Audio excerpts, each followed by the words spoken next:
Hello, LinkedIn makers and movers. Today we have an early adopter of LinkedIn and a pioneer of LinkedIn video.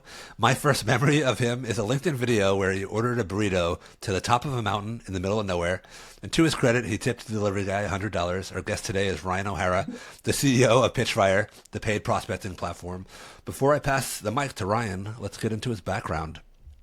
Ryan's been in the go-to-market game for 15 years, spanning many startups, but the role that put him on the map was Dyn, now a subsidiary of Oracle. He started as a video intern and then became a full-time SDR, graduating quickly to team lead. In that role, he fused together his skills in comedy, music, and video into sales video campaigns. And did I mention he's a singer and a songwriter?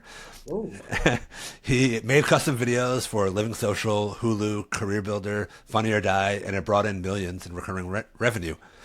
And it's fair to say that he blurred the lines between sales and marketing with this tactic. Those campaigns were so innovative and unique. They were featured in CNN Money, Fortune, and Mashable, The Next Web. This experience pivoted him into marketing, where he used his creativity to help grow the company to a $600 million exit to Oracle. But the role that really put Ryan into the limelight was his role at LeadIQ. He was the first marketer. He led marketing for almost 7 years and rose up to VP of marketing and was there through the company's Series B round, which was $30 million. And video and humor were a key part of that marketing strategy. He was more than a producer. He was an evangelist and on-air talent. He produced and starred in his own branded skit comedy and had a full-blown variety show, something like you might see on late night TV. To me, Ryan's the Adam Sandler or Andy Samberg of B2B marketing and sales. If he started a B2B comedy troupe, I would go study under him yesterday. And it wasn't all fun and games. Ryan's a sales expert in his own right. He's trained thousands of sales reps over the years on how to book meetings. In his trainings, he advocates for creativity, personalization, and making genuine connections. Paired with starting his career in sales and getting to know the sales audience deeply, he realized that the B2B sales model was broken. In his 15-year run, open rates plummeted from 50% to sub 1%, and that's why he started Pitchfire, a marketplace where people get compensated for getting pitched. And no surprise, Ryan launched a platform on LinkedIn, and even to this day, he continues to put out comedic and sometimes musical videos, which is impressive because the CEO of a company is the backstop for all the problems of the company. Ryan is almost 3 years into the Pitchfire journey. The platform has almost 3,000 users, and in the last month alone, sent out 50,000 pitches. So this is all in the back of Ryan's LinkedIn, and if that's not the definition of LinkedIn famous, I don't know what is.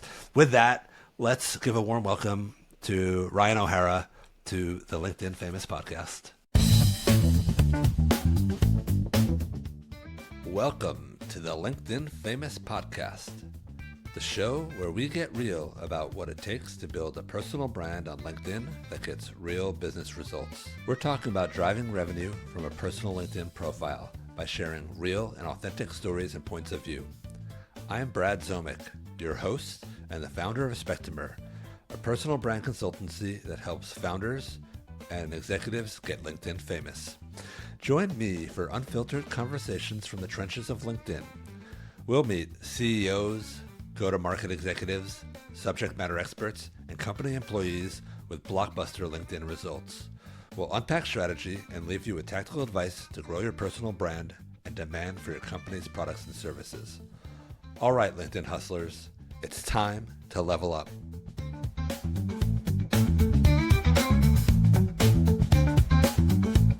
Wow, Brad, can you speak at my funeral?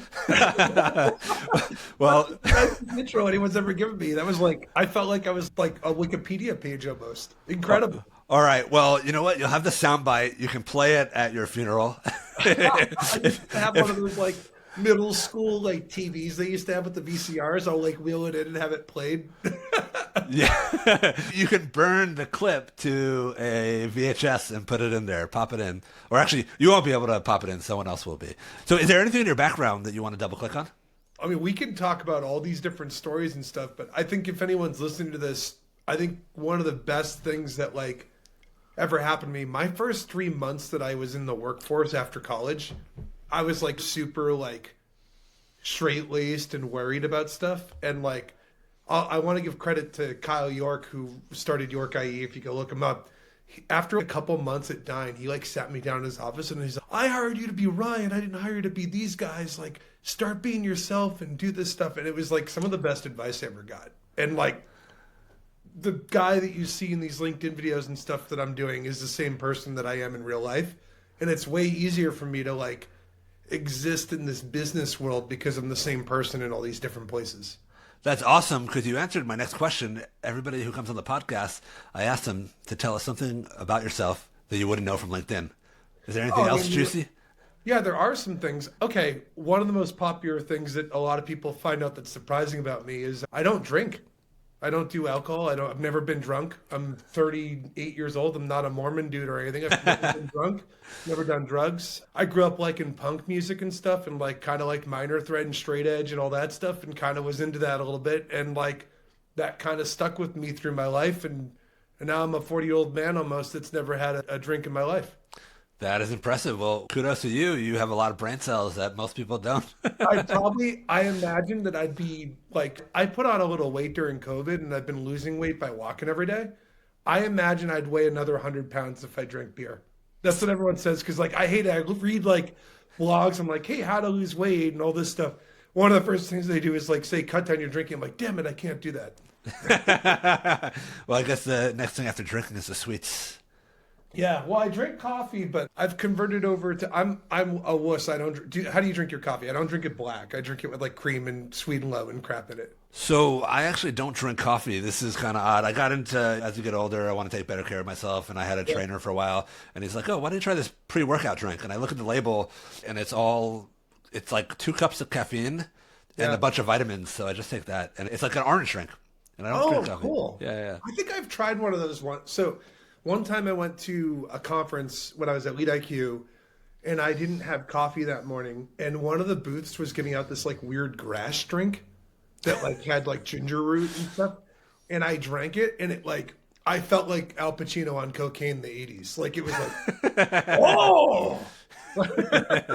I was like yelling hoo-ah at people. But like I had a couple of them and I was like, I don't know what happened. To this day, I have no idea what it was.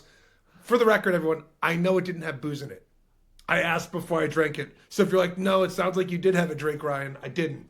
All right. We better watch out for those wheatgrass drinks at conferences. So let's get into your LinkedIn journey. Let's dial back the clock. What inspired you to start investing your time and energy into LinkedIn? Yeah. So for me, I always wanted to do stuff with entertaining content and stuff. The problem is for years, I'd go do it on things and no one would see it. So that's why when I did those music videos for Dine, for example, they were made for only one person to see, which was really easy to do. But for example, I grew up making videos with my friends and stuff. I grew up skateboarding and all my friends got better at skateboarding and I didn't. So I bought the camera and started filming them and cutting them and editing parts for them. I learned all this stuff, but like I was a little too early for YouTube. And by the time I was moving into my marketing career and video was just starting to take off on social, I was kind of a little too late. And Lead IQ was like this perfect injunction point for me to do video and be on a platform early so that it was coming up in news feeds a lot more. Because LinkedIn for 2018, or late 2017, early 2018, I signed up for beta to do video on LinkedIn. And all these companies were just literally taking their crap that they were making for YouTube and digital ads and Facebook and Twitter and stuff and throwing it up on LinkedIn. And I was like, no, I'm going to make content just for LinkedIn. And it worked. Like, it was really cool. My first video I ever did, I did this video called Being Boring. And I remember at Lead IQ, we were playing around with changing our logo to pink. Just like we were messing around with stuff. So if you actually go find this, it's not on our feed anymore because LinkedIn, the early beta users, they wiped all the videos for some reason. But my first video I ever did had 200,000 views. Wow. Because they were just dying to get people to use the video platform and get in front of people. And I was just like, and it was funny. Like I did this thing where like I would do cuts and talk. And every time, one of the things I do, this is a good tip for people listening. Whenever I make videos on LinkedIn, I cut every breath. So if I breathe for a second, it's cut and I'm changing the camera angle. That's one of my tricks that I do for video. And I did it then. And it was so fast and snappy on LinkedIn at the time, because all these people were doing their normal like synergy, globalistic cloud data center, infrastructure, globalization, social responsibility crap. And I was doing like, no, I'm going to do real things and talk like a real human on LinkedIn. That is very cool. So, I mean, it sounds like in the beginning you were part of the beta program. Was it all roses? Were there any challenges when you Oh, faced yeah. with? So it took a long time to upload. You would upload videos, and sometimes the videos would come up screwed up. And the other thing that would happen is that sometimes it would double upload. So I'd have a post that would come up and it would post twice, and they would split the engagement, which I guess is okay. But what sucks is at that time on LinkedIn, if you post twice in one day, it would hurt how often you keep up in news feeds because they're like, this guy's posting too much. We can't show Ryan O'Hara on every single post that's happening.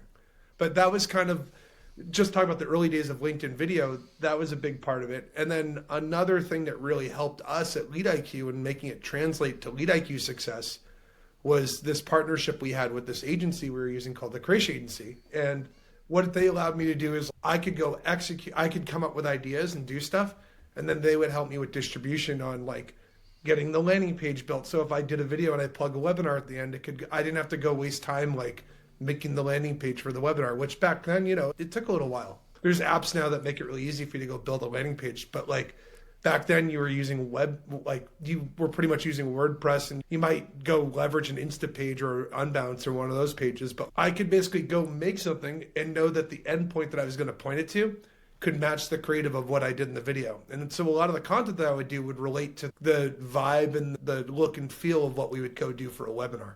Every webinar was almost like a campaign that related to the videos we were doing. It's very different from now. It's all about the vertical video. Yeah, it sucks. I'm doing vertical video now. I don't like it as much. I'm a complete tool, and I'm a film snob. I'm a cinephile. I watch movies. I try to keep up on everything. And all about the widescreen? I love widescreen. Yeah. And so I'm a little bummed out. The thing that I love, though, is screw Hollywood studios. You don't need that anymore. Screw SNL. Screw all these things. You can build your own infrastructure and get the same audience doing stuff online from your bedroom. This is literally a bedroom that we have. If you go behind my camera where there's a green screen up on the wall, if you go over here, this is a backdrop that I just have. And I don't know if people are just listening to audio or not, but I was going to tell you a little trivia fact. People ask me, what's with the statue of Beethoven in the background of your videos? I actually use that to focus my camera before I film stuff because I don't have a camera guy. So I'll put the Beethoven thing in my seat and then go over to the camera and use it to focus so I can make my video in focus. That's really interesting. Do you have to prop it up on a box or something? Yeah, so there's a stool right here, and I literally just what's up, Brad? That's hilarious. Now everybody who's listening on audio has to go watch the video. Oh yeah, so sorry about the audio people. I took the statue that I had behind me. It's like a bust, and I put it on a stool and just pretended to be Beethoven. No, I don't know what he sounded like. I'm pretty sure he's Austrian, right? So he didn't speak, or German. He didn't speak English. Yeah, you certainly didn't say that. What your creative process looks like, because obviously there's a lot of people out there putting out content, and I would say for people who are doing the long form content, even with a picture or video they ripped off a webinar or something like that, it's kind of easy. Like a lot of your content, like the skit comedy, like the cinematic stuff that you do, it's scripted, right? So there's like a lot more process. Is it scripted? I'm smiling with yeah. So I actually got this idea. This is a good tip for people if you have a little bit of time. It's funny. I was actually thinking about, I remember last year I saw a post Adam Robinson from RB2B wrote, retention.com. He did a post about how he literally spends over 8 hours a week making content for LinkedIn. And most of his stuff is him talking with a microphone or something. But anyway, I was thinking through my process. I got this idea from listening to a podcast, Michael Schur, one of the co-creators of Parks and Recreation, Brooklyn Nine-Nine, The Good Place. He talked about one of the things that they do on their shows is something called a fun run. And the idea behind it is you have an outline of what you want to say. You say what you need to say. That's usually scripted, Brad. So I'll have that written out, I need to say this in the video. And then you do another take of it, and you do what's called the fun run. And you just kind of try 10 different ways of saying something. And you do that. And what ends up happening is if you do enough fun runs, you get delirious and sillier with the ideas that come out of your head.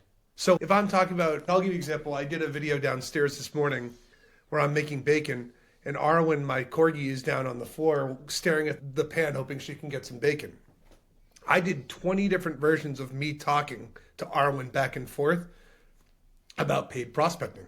But I'm going to end up going through those and picking my favorite take and splicing that together.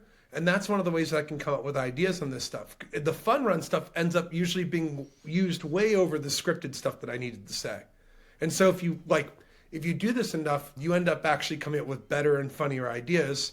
And that's actually one of the things that kind of gives me, like, I think a little bit more of an authentic touch. It's like where it doesn't sound like it's too businessy or too scripted. And if you do that, you can have a lot of success with coming up with ideas. Of course, the concepts of the videos, that's in my precious notebook, which is just my notepad on my phone. So I come up with an idea for a video, I'll write it down. If it doesn't work, I'll hold on to it and I'll figure out a way to use it later on. I'll tell you a story about that in a second. Yeah, I know. I'm kind of curious because I'm sure, I don't know, it's probably different from what you used to do. And now that you're a CEO, Yeah. how much time goes into one of your videos on average? Yeah, two things have happened since I left Lead IQ to work on Pitchfire. The first is LinkedIn actually wants you to do more. Like it's good to do more videos versus when I was at Lead IQ, I probably would average a video a week, like a new video. Now that LinkedIn's like rewarding you to do 2 or 3 videos a week, I notice on algorithms, I'll usually do 1 or 2 new videos a week and then a third video that will be something that I did a couple weeks ago. And I'm reusing and reposting stuff a couple hundred times over the course of a year. That's different. Used to not do that, but now there's just so many people on LinkedIn that are making videos. So like my audience doesn't always see everything, so it's okay to do it again. Oh, interesting. So there's a lot of recycling. Yeah, so like Okay. the hardest ones are when I make a video that's timely about something. So for example, last week, or it might have been 2 weeks ago, Microsoft announced they were retiring Skype.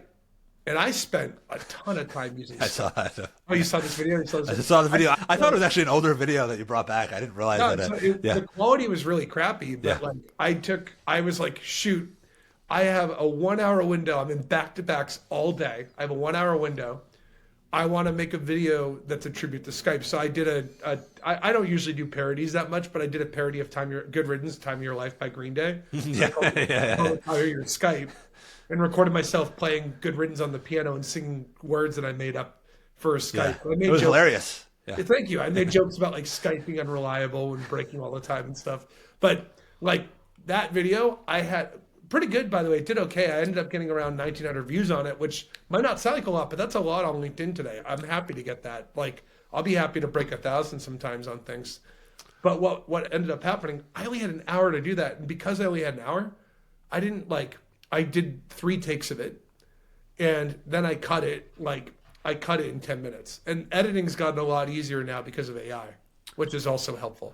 Yeah, I imagine. So actually, you mentioned views. So I got, what to say, like 1,000 or 2,000 views. It probably got 10x the impression. So usually there's like 2 different measurements. Yeah, well, the other cool part is I also will instead like the thing that's kind of different now as a CEO versus when I was doing stuff just as like a VP of marketing at Lead IQ. I'll make content and throw it up on 8 different channels. And the other cool part is that content's going to come back. I'll put that back up in a couple weeks and I'll throw it up on LinkedIn and it might get more views because the time of day is better or something. The current event stuff is the hardest though. Like one of the things I was doing, yesterday there was a lot of people are commenting on Apollo and Seamless AI getting their company pages removed. And having worked at a company that competed with both those companies, I was like, I know a ton about this. You could ask May this, like my CEO at Lead IQ. We literally would hang out on a Zoom and watch these court cases happening. We're just curious about it and being like, luckily, I think that the stuff that we did at Lead IQ didn't violate any of the terms of service and stuff, which is great. But I became pretty well versed in this. I was like, oh, I'm going to make a video for this. And I just didn't have time, so I just wrote a post. Like I would have done a video for that, but I was like, by the time I get to cut it and edit and all this stuff, I won't have had time to make a video. So it's just a text post. And it's getting comments and engagement, but like, what was your question originally? I went off track a little bit. Sorry. I remember, but maybe my question to you now is, I'm kind of curious, like the evolution of how much time you used to invest Oh, that's back right. then versus today. Yeah. I honestly, I would probably estimate it. I don't do it this way, but it Yeah. probably ends up being about a day a week that I'm making content. Oh wow! All right. Well, actually, I mean that's not 8 hours. It's very similar to what Adam Robinson and Sam Jacobs spend. So Yeah, yeah, yeah. it's probably not exactly that. So because there'll be weeks where I spend more on something, but it's about a day a week. The problem with being a CEO is you're the final backstop at your company. I don't have someone else looking at email copy that goes out when we send transactional emails. I don't have someone else going through and thinking through if we change a policy on Pitchfire, which we're changing a policy in a couple weeks that I'm doing a big project and overhaul on right now. That stuff, I have to fit that into my day. I can't just be like, hey, I'm going to go hide and do content, which I could do at Lead IQ. That was one of the nice parts. Yeah. Do you plan, or is there like a kind of system in process? Yeah. A lot of the time, all right, so some of the things that you don't see is a lot of my videos and stuff I sometimes will do in bulk. So if it's a slow Friday afternoon and I don't have a lot of people that booked on my calendar, I'll literally like block this room and go full Howard Hughes and record like 20 or 30 different videos. And then like when I have a slow week and I don't have time to make content, that's when I'll go cut and edit them. Ah, I see. Interesting. Yeah. So I'd like to be a fly on the wall watching you kind of like do fun runs into the camera. if someone ever hacks and gets in my phone, they're gonna see some terrible takes. It's just me doing Gandalf impressions like "You shall not pass." I'm like, I can't put that in. Yep. People wouldn't get it. Yeah. It's. I will tell you the thing that kind of sucks now is like, I think when I made content starting 10 years ago, you could make references to stuff and more people got it. Today, culture is so spread out that it's hard to make pop culture references to stuff that everybody knows. Yeah, this is true. We're spanning generations, and maybe just got to pick the memes that resonate with you. I think I had someone on the show who does a lot of Schitt's Creek memes. You know, Yeah. that's her thing. Yeah. I don't know. Yeah, I've watched Schitt's Creek. I watched through it a couple years ago. Yeah, it was a pandemic show for me. Me too. What about engagement? How do you handle that? Commenting? Yeah. Oh, all the time. The hardest part for me on this part is I have to not go on LinkedIn or I won't get anything done. If I go on LinkedIn, the algorithm will feed me so much stuff that if I see one thing and it gives me an idea, I don't have the self-control to not do that idea and continue what I'm working on. I'll go work on that idea instead.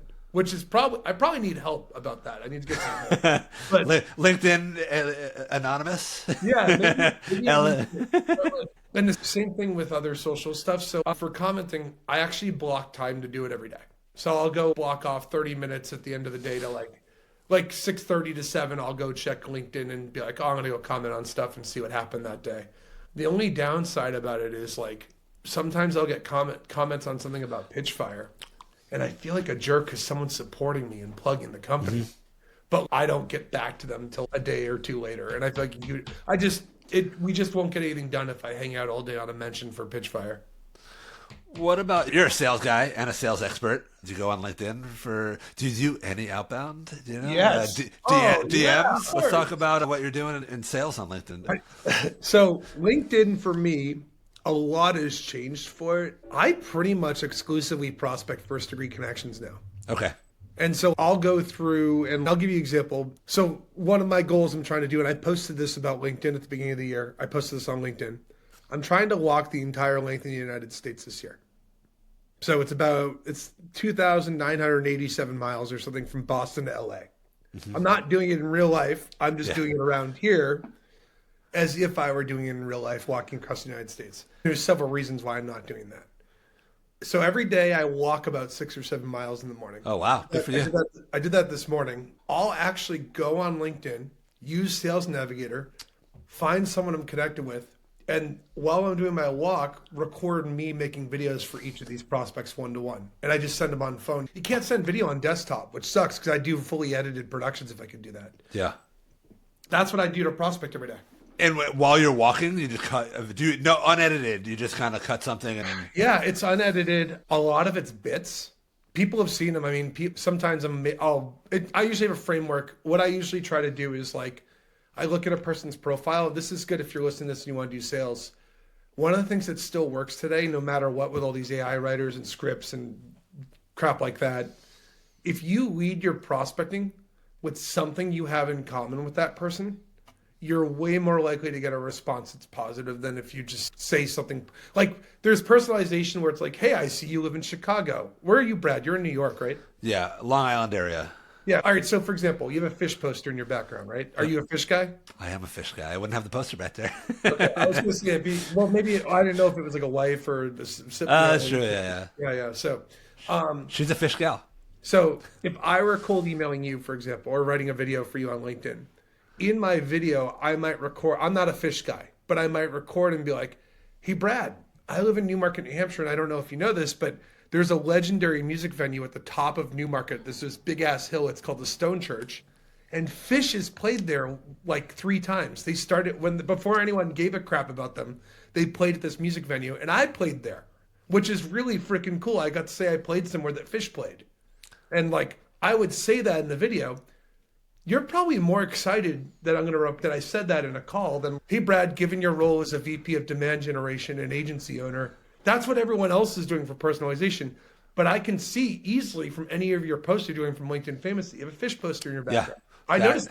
By the way, I noticed it on a clip that you posted before, and I saw it. I was like, oh, I'm going to bring this up with them because, like, I think it's kind of cool. But that's how you can make a connection with these people you're trying to break into. You find something you have in common with them.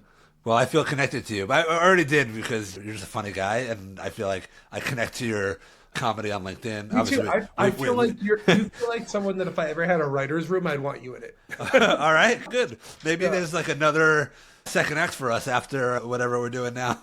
Yeah. That's what I'm doing on LinkedIn every day with my audience that I build. So, like, people add me every day. One of the things I'm actually struggling with, and if other LinkedIn Famous people see this video and want to give me some advice, I don't really know what to do with all the connection requests I get anymore. Because, like, I get a ton of them, and people don't add personalized messages, and then some of them feel like they're kind of body or like it's just automated. And I'm so worried about my cap because LinkedIn gives you a cap. You can only have 30,000 connections, and like I think they follow me when they send a connection request, but like you are more likely to come up in someone's news feed if you connect with them. So I have literally over 400 pending connection requests that I don't know what to do with on LinkedIn. That is a good question. I don't have an answer, but I guess obviously you accept the ones that are strategically relevant and maybe just reject the others or Well, I'm also wondering, what if I added all these people and then prospected them to come on Pitchfire? 400 users would be a pretty good month. I'd be pretty stoked about that. yeah. Well, you're a marketer. I guess you can do a little testing. Let 100 in and see what happens and then see if any of them come on as a user or reach out and if there's... Yeah, maybe. Yeah, it's just something to think about. But yeah, so that's kind of how I think about prospecting is I do a lot of stuff with first degree connections. And I don't even know how some of these people followed me or added me. I just assume they know me already, even if they don't. Yeah. Well, I think having invested a lot in video, there's like a certain trust. And I got to think as a CEO, a lot of them just want to prospect you, but some of them might be legitimate sales and marketers who want to learn from you.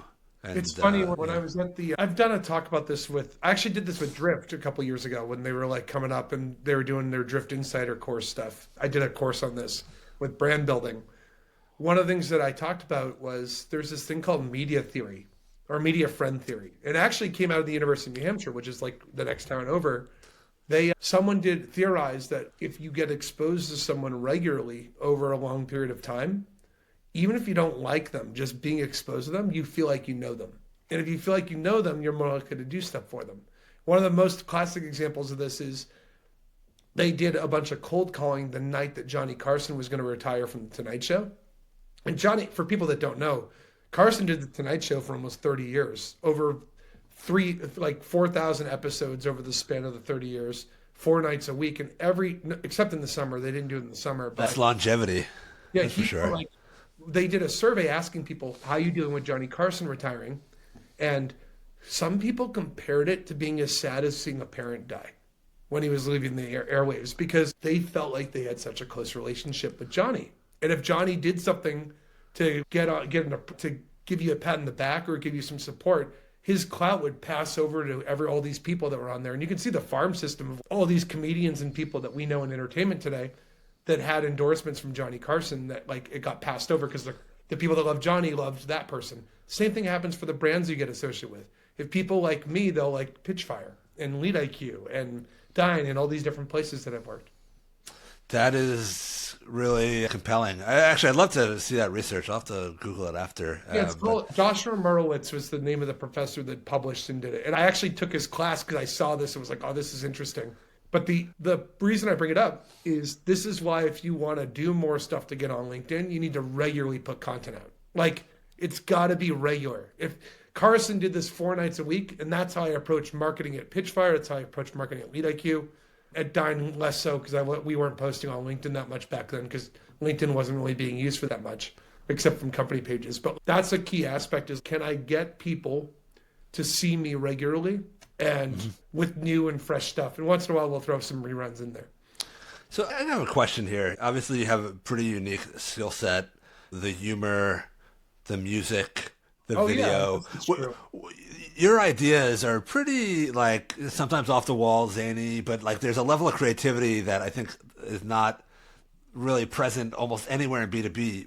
Oh, thank you. Where do you come up with these? Where does it come from, the creativity? Like what inspires you to?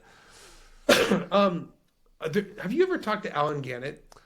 Not yet, but maybe I should. I'm going to recommend Alan Gannett for this. I had him on an episode when I was at LeadIQ. We used to do this show called B2B Tonight, and it was like a late night talk show format where we do like jokes and a bit at the beginning. Then we jump in and interview our guests. And Alan was one of the guests that we had. Alan and I got to know each other because we both have corgis. So like he had this company that he started, and I saw him talk on stage at a place, and he mentioned he had a corgi, and his corgi was literally his logo for his company that he sold eventually. It was called Track Mavin or Mavin. I forget. Oh, yes, I remember. Yeah. Yeah, was that or Mavin Link or it had the word Mavin in it because his corgi's name was Mavin. But Alan wrote a book about this, and it kind of made me realize that's where I get a lot of my ideas. He talked about consuming content. So if you want to get ideas from stuff, I'll give you an example. The Dime music video stuff. I made music videos for 6 companies that we're trying to target and prospect. The 15 seconds at the beginning and the end were identical, and the middle was customized to each prospect we were trying to break into. I didn't come up with that idea, kind of. What happened was, I remember when Twitter was first launching, I was a very early user on Twitter before it turned into X and all that stuff, but years ago. And when I was on Twitter, I remember I saw this campaign that Old Spice did one day. Do you remember this campaign? Keep on going. Yeah. So Old Spice did this thing where like they used their agency. The agency was called Crispin Porter. They had a studio and they had some dude named Mustafa, who was just like a former NFL player. And they had a funny video where he was like getting out of the shower and talking, and you could tweet at him and he would go make a customized video for the person that tweeted at them. And he did this for 200 people overnight. And every video was really funny. They just had like in the background a bunch of ad agency writers writing videos and copy for him and they hired comedians and stuff. And he would go do a joke, and some of the people that got tagged on this post eventually on this tweet were famous people. Like Kevin Rose, who was the founder of Dig, got tagged on there. And Kevin was one of the most followed accounts on Twitter at the time. Jason Calacanis, who is at Jason on Twitter, we had a big following. He was one of the people that was tagged on there. And so like he would go make these videos and tweet back replying to the people on Twitter, and then they would retweet it. And more people kept coming into the storm of this one tweet to go viral. And I started thinking like, what if I could create that at one company? All I did was take the Old Spice idea and shift it over to music videos. And I've used that idea like 8 times now. I see. So you'll see something work if you can think about, imagine someone laid down a railroad of an idea, and then you can translate that idea over to B2B or translate it over to a different format. And then we ended up doing a Christmas card version of this my last year at LeadIQ in 2021. And it's actually crazy. Our video guy got COVID. We did COVID tests before coming. We rented out an Airbnb, set up a really nice holiday setup. And I was like, tag a prospect you want to break into on LinkedIn on this post, and I will make them a prospecting video and post it. I remember that. I remember that campaign. That's for sure. The Twitter one. Yeah, we ended up doing. We did 40. We did an Airbnb. We were like, if this takes off, we'll get an Airbnb. It'll be really nice. If this takes off, we can add a day to the Airbnb. We ended up having to do 3 days because we got so many people tagging and asking us to make videos for them. And I had to post these all on my LinkedIn, like my personal LinkedIn. Yeah. And we did some on the LeadIQ LinkedIn eventually because it was getting out of control for me to do it on mine. And I'm like, everyone's going to hate me and mute me if they just keep seeing me in Christmas clothes. But that was kind of the same idea translated over to LinkedIn. So I'm not saying I'm stealing stuff, but I get inspiration from seeing other things. That makes a lot of sense. And I think there's like a book by Austin Kleon to that effect. It's like borrowing. I guess the core of innovation is taking something that like already exists and just putting a little bit of unique twist on it that is like innovative, right? You think a lot of new products, right? I mean, even the Keurig is just, Pitchfire is that. I yeah. think Pitchfire is not original. There are companies you can go out. So we're building a paid prospecting platform on Pitchfire. You can just pay prospects money to respond to your prospecting. I kept getting reached out to when I was at Lead IQ by these places where give us 20 grand and we'll pay out executives to come get steak dinners with you and get lunch. And I'm just thinking, I'm paying $600 a click to get someone to click on a Lead IQ ad on PPC. Why am I not just paying that out to the prospect? That's kind of how I already transposed an idea that people were doing over to prospecting instead. Yeah. I'm not saying I'm a thief. I think there's still No, I mean, there's creativity in that, I will say, and kudos to you. I mean, you just took out the middleman. yeah, like Yeah. let's get rid of the dog and pony show. I don't need to make this person drive to Boston and come meet me for a steak dinner. Why don't I just give them cash and have them answer my prospecting here right now? Like I but you can take it. So if you see someone do something on LinkedIn that you like, don't steal what they're doing. Come up with your own version of it that fits your personality and what you're into.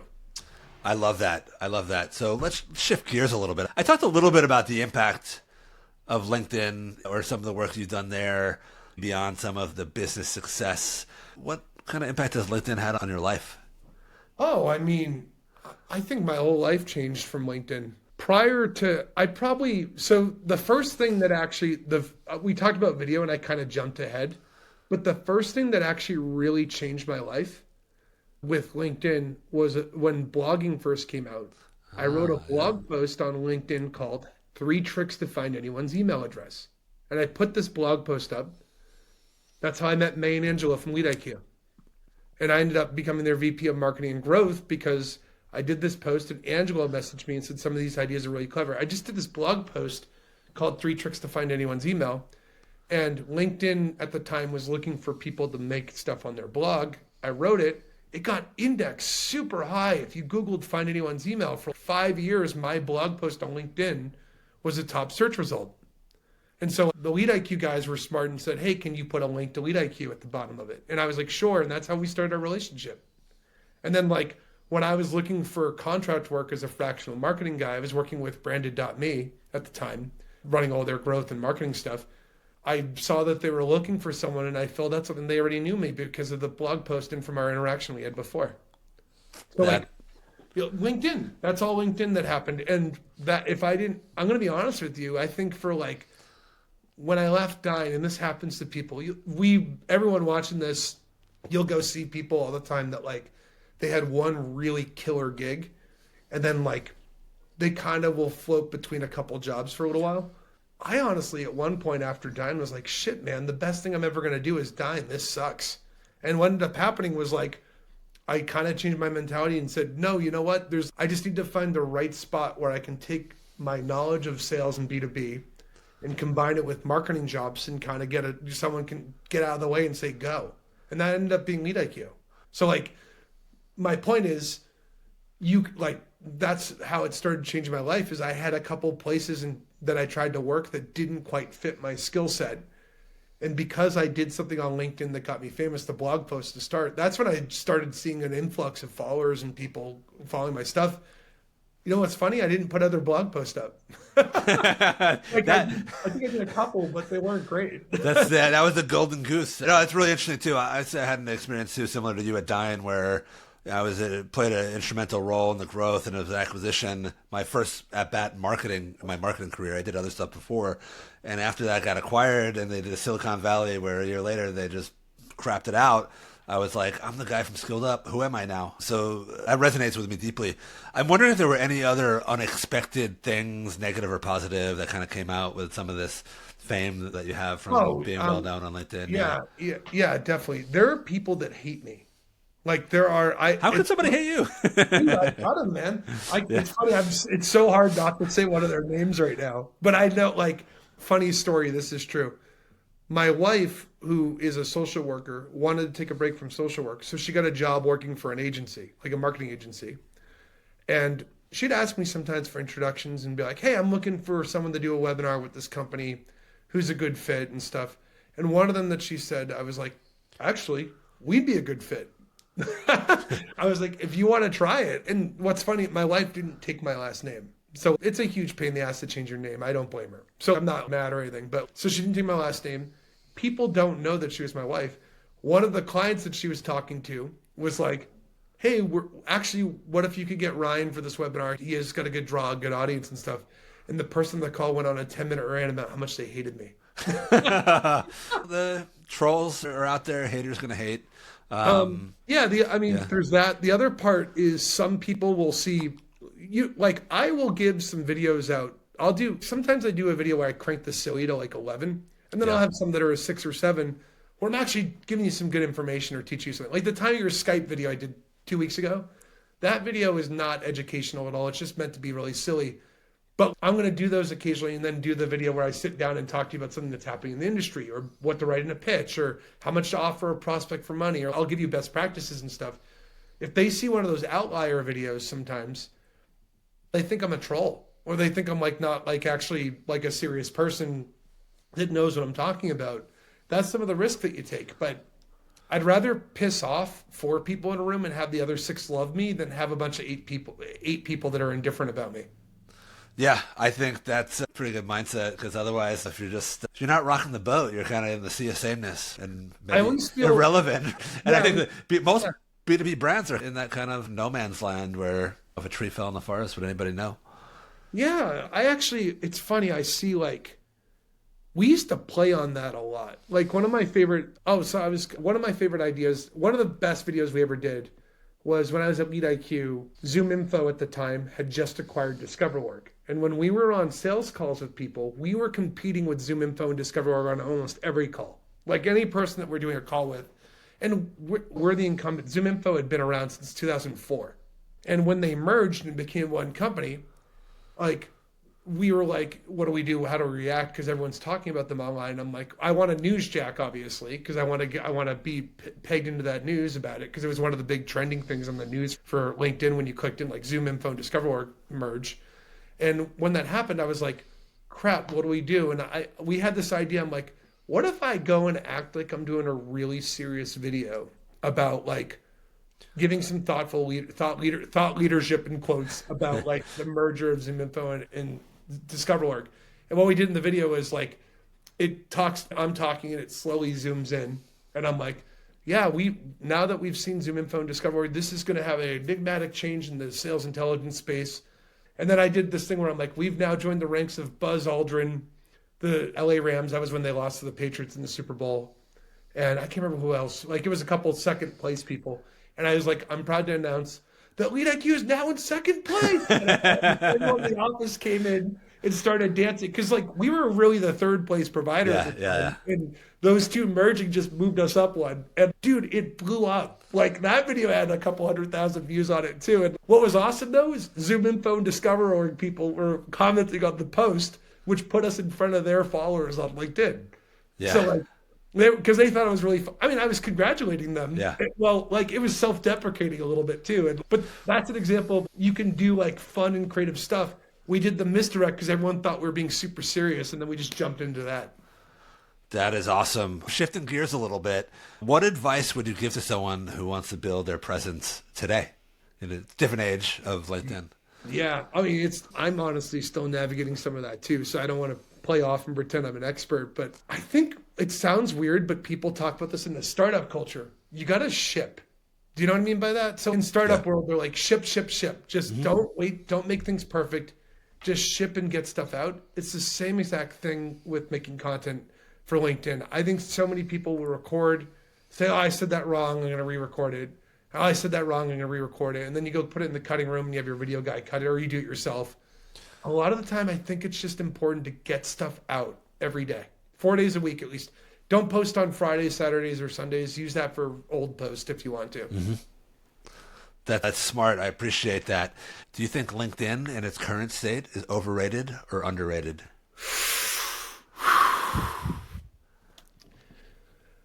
I think one of the things to be concerned about is 5 years ago, you could put stuff on LinkedIn and it'd be like yelling at a library.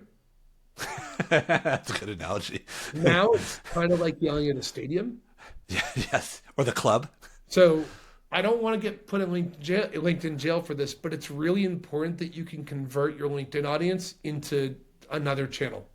Like for me, for example, the thing I actually wrote, one of my goals I'd like to do this year with Pitchfire, I want to convert my LinkedIn audience into email because the algorithms can change, the rules can change. I mean, look at all these different companies that are like, by the way, like that, I was swiping fuzz out of the camera because I saw a I piece of lint flying around. was wondering what's going on. Yeah, I was like, why is he attacking the? You don't know. I've been seeing the ghost of Ulysses S. Grant right here. It's been crazy. But the algorithms change. It's really important. You got to convert your audience into something that's not just LinkedIn, and then you can use that audience to amplify your LinkedIn too. If I do a really cool post on LinkedIn, I'll email my list out and be like, "Yo, go check out this post we just put up." Something else that's changed. I saw this from Rand Fiskin. I always say his name wrong. But you know who I'm talking about? Rand Fishkin, the SEO guy, former SEO guy. Yeah, he's awesome. Like He is does, great. Like, Yeah. he does some really cool content. But he did a post where he was talking about SEO 15 years or 10 years ago versus now. And I loved it because it was like he basically was like in the old days you would go do stuff on LinkedIn and your goal was to get that audience off LinkedIn and onto your website to form fill and book demos and all this stuff. The new way is you want to get people to they're LinkedIn's doing this too. They're trying to get you to stay on LinkedIn. They don't make money if you leave LinkedIn. So like Got to serve more ads. yeah, I think you should run stuff, act like LinkedIn is like where your business is going to get done. If someone engages with a post on there, don't go and email them, freaking write them a message on LinkedIn afterward. Turn it into almost like your own like little marketing automation system, just squeezed into just LinkedIn and treat it like that and you'll have good things happen. I appreciate that advice. That's great. So Let me give you one more thing. Sorry, I should have said this. If you're starting with zero, the easiest way to build your audience up is go do stuff with people that have your audience you want to get in front of. Yes. Like Brad, if we do this post and you give me clips, I'm going to post the clips of this post on some of my posts and tag you, and all these people that follow me are going to be like, "Oh, who's Brad? I'll go check out Brad," and they'll follow you. And then like you do that with your next post. If you're starting with nothing, as long as you put a little thought and care into your content. This is a great interview, by the way. The questions are amazing. Well, thank you. You're making clips for this, and I'm going to cross-pollinate that with my audience for you. Looking forward to that. So another question for you. What is a LinkedIn trend that you wish would go away? Oh, I hate comment X to get content. Oh, Yeah, I don't like that either. it's the Twitter bros have taken over LinkedIn with this thing. They like, Was that a Twitter thing? That was a Twitter thing? They used to do it with like, so you'd do a thread on Twitter back in the day, like last year too. I don't know if it's still like this, but like you would be like, comment on this thread, want or yes, or put a fire emoji and I'll share our guide to paid prospecting or something. What sucks is I feel like I got to do stuff like that to keep up. And I've had posts where I've written it and then they're like, I'm not doing this. Like, I'm telling you, I hate it. And I might end up doing it because I just want to keep up and be able to capitalize on it. But like, I don't like that trend. I think it's kind of like the engagement farming to get asset thing. I feel kind of dirty about it. It's very much like the days of capturing an ebook. And a lot of people are doing signals off of it. So the minute somebody engages, there's like connection requesting and then almost like email automation. So it's, in a way, it's reminiscent of the old days of marketing. Yeah, well, the thing is, I'm not trying to make people that hear this, I'm not saying you're bad for doing it. I'm just saying, like, it bothers me because a lot of the time those posts will get crazy engagement and come up in my feed all the time. And the actual content they're putting out on there isn't entertaining or fun or cool or educational. It's just teasing education. Right, exactly. And if you don't deliver on that, that's a bummer. Yeah, every post that someone should do should either, you have three things you can offer people: your network, your personal experience, or maybe something you've learned recently. And then if you can figure out how to put those three things and deliver them in a fun filter that's entertaining, you're creating infotainment. And that's like the perfect way that I'd like to see all the content on LinkedIn doing, like people doing that. And by the way, I see people putting out great content all the time. Like you do see it. Like, I don't know if he's been on your pod yet, but I think Will Aiken's content is really good. Yeah. Actually, you beat me to the next question. Who are you following? Who are you learning from? Who's crushing it? Yeah. Or all of the above? Yeah, I mean, there's so many people, but Will Aiken's someone that I think is really great. I obviously like Sarah Brazier's post when she was working on Gong and when she's doing with Demo is always good. The only downside with Sarah is she's like posting less right now because she just had a kid, so she's obviously juggling that whole thing. But like, I don't know. I think that like what I always want to celebrate is I think we should celebrate business content being like consumer content. If we can figure out how to do that more, life will be better.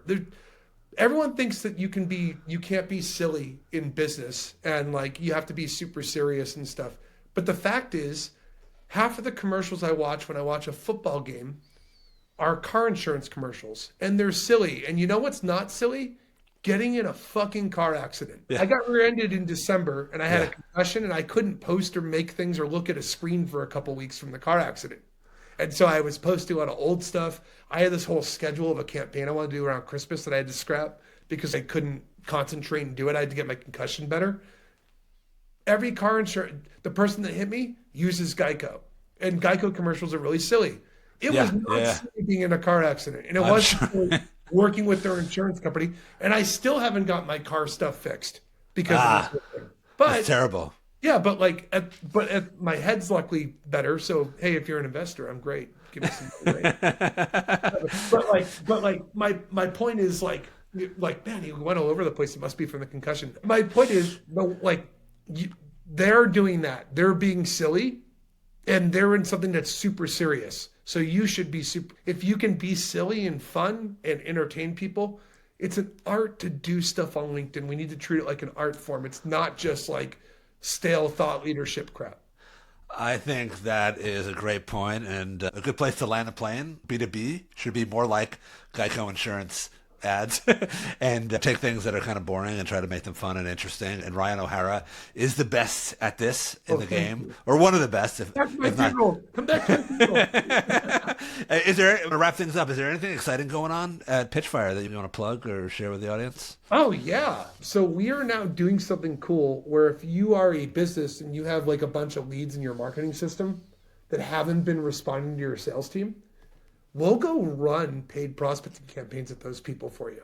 Last month was amazing. We helped people get like, even if you just get 1 or 2 extra meetings a week, like you have to pay for a no. That's the risk with paid prospecting, but we can go do that for you. So hit me back, DM me, do whatever you want. I will set up time with you and talk you through it.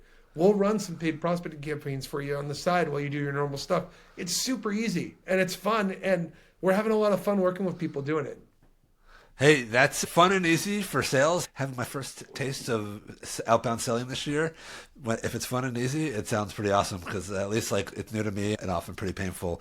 So I appreciate that insight. Everybody go follow Ryan on LinkedIn. Check out some of his comedy and music videos. They're amazing. And until next time, let's stay connected. Thank you, Brad. I appreciate it. I'm now LinkedIn famous. Where's my hat? I heard there's a hat. There's a hat. It's coming in the mail.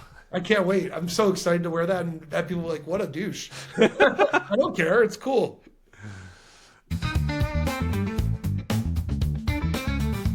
If you enjoyed this episode, follow Brad and Spectimer on LinkedIn for hot takes and tactical executive branding advice. For the readers in the audience, subscribe to LinkedIn Famous on Substack. And if you really loved this episode, leave us a review on Apple Podcasts, Spotify, or the podcasting platform of your choice. Until next time, stay bold, authentic, and keep on creating.